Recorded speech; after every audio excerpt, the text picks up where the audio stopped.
ऐसा लगता है मैं तुम्हारी स्माइल वापस लेकर आ गया।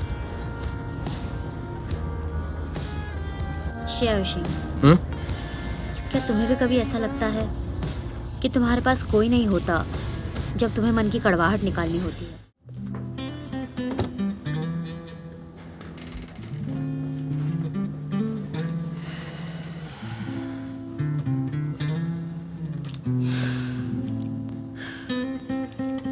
अरे तुम कब आए और दरवाजा क्यों नहीं खटखटाया?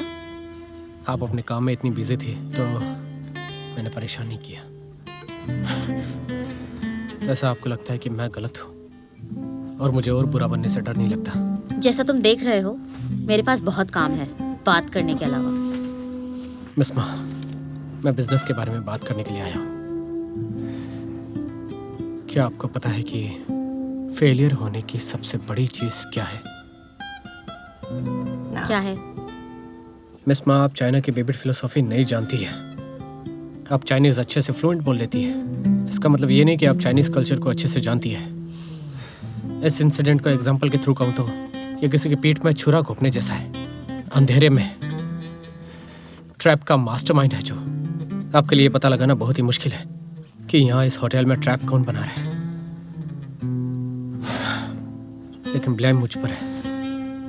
आपके फर्स्ट असिस्टेंट होने के नाते मैंने आपको टाइम पे सलाह नहीं दी। मेरी गलती है।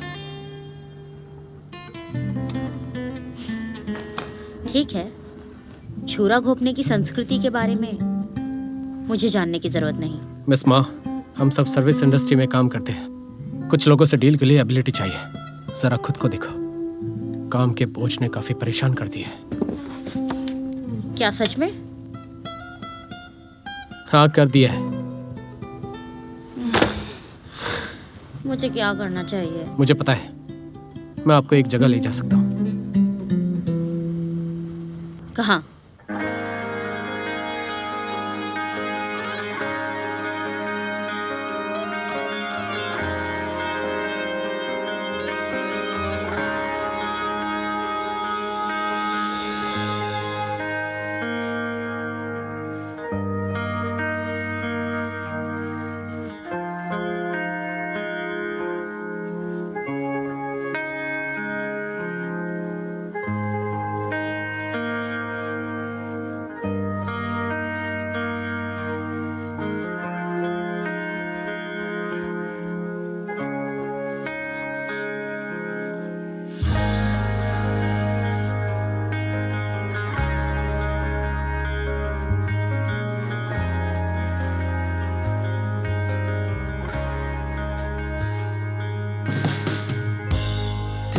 मुझे बहुत अच्छा लग रहा है। खाना खाकर बेहतर महसूस हो रहा है। Thank you. हाँ बिल्कुल, खाना सभी नेगेटिव इमोशंस को खत्म कर देता है। अगली बार जब तुम्हारा मूड खराब हो तो ज्यादा खाना खाना।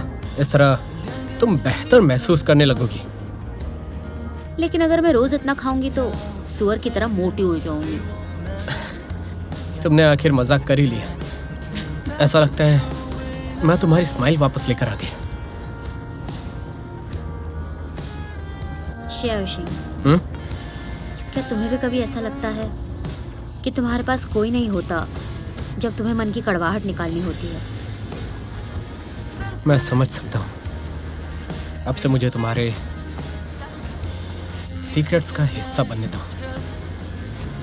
जब भी तुम अनकंफर्टेबल फील करोगी तब तुम मुझे याद करना। मैं कसम खाता हूँ कि मैं हमेशा तैयार रहूंगा। आज मुझे एक बात समझ आई। मेरे एक्स बॉयफ्रेंड युआनबिन और मेरे बीच बस एक बड़ी गलतफहमी थी। उसकी जिंदगी को खतरा था, इसीलिए उसने गायब होना चुना। लेकिन मुझे नहीं पता था कि उसके पास और कोई ऑप्शन नहीं था। वो एक अमीर परिवार में पैदा हुआ है और बचपन से ही कई सारे लोगों ने उसकी अच्छी देखरेख की है। लेकिन मेरे लिए वो एक मामूली असिस्टेंट बनने के लिए भी तैयार है। और ये भी अजीब है कि इस स्कैंडल के लिए उसने मुझ पर बिना शर्त विश्वास किया। ये बात मुझे छू गई, पर मैं उलझन में भी हूँ। मुझे नहीं पता कि उसे माफ करना चाहिए या नहीं। ये अपने सीक्रेट्स ऐसे नहीं बता सकती। ये काफी कॉन्फिडेंट लड़की है। मैं ये सब जानने के लिए बेचैन हो रहा हूँ। लेकिन ये बहुत अजीब है।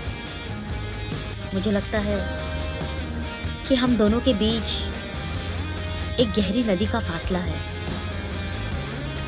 जो भी पहला कदम उठाएगा, अंत में कोई परिणाम नहीं होगा। पर क्या हम सभी बदल गए हैं? हम उस नदी में नहीं चल सकते, लेकिन कुछ चीजें कभी नहीं बदलेंगी। एग्जाम्पल के लिए एक पेड़ जो अंदर से खोखला होता है, वो आपकी वजह से भरा है। चाहे आप कोई भी चॉइस करें, कौन सा भी रास्ता चुने, ये असिस्टेंट पेड़ की जड़ों की तरह आपके साथ हमेशा जुड़ा है जब आपको इसकी जरूरत हो।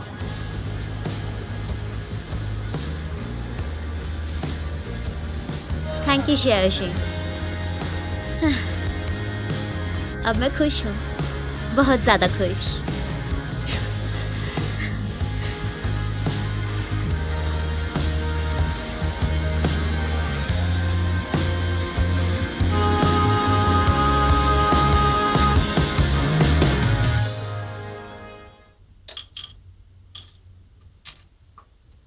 मैं आपको कितनी बार कह चुकी हूँ, अगर आपको कुछ भी चाहिए और मैं कमरे में ना रहूँ तो आप ये बटन दबा सकते हैं।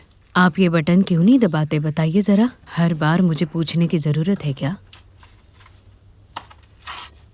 ऐसा करने से तुम्हारी नातिन डर जाएगी, समझे तुम?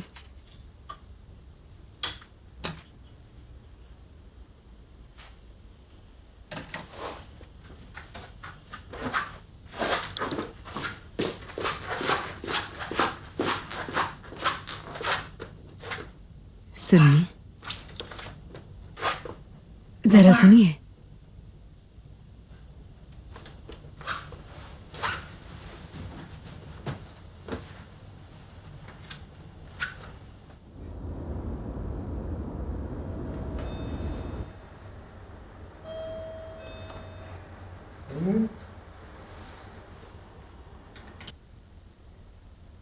अंदर कोई नहीं है। मैं दोबारा प्रेस करता हूँ। नहीं, शायद वो लोग अब तक सो गए होंगे। तुम दोबारा प्रेस करोगे तो उन्हें प्रॉब्लम हो सकती है। हाँ वो तो है, लेकिन ये ओल्ड कपल कुछ अजीब से हैं।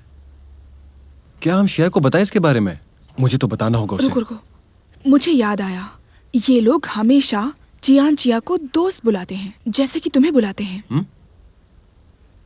परेशान मत हो, मैं ये सब संभाल लूंगी, वो भी अच्छे से। तुम शिया को परेशान मत करो। क्या तुम इसे कर सकती हो?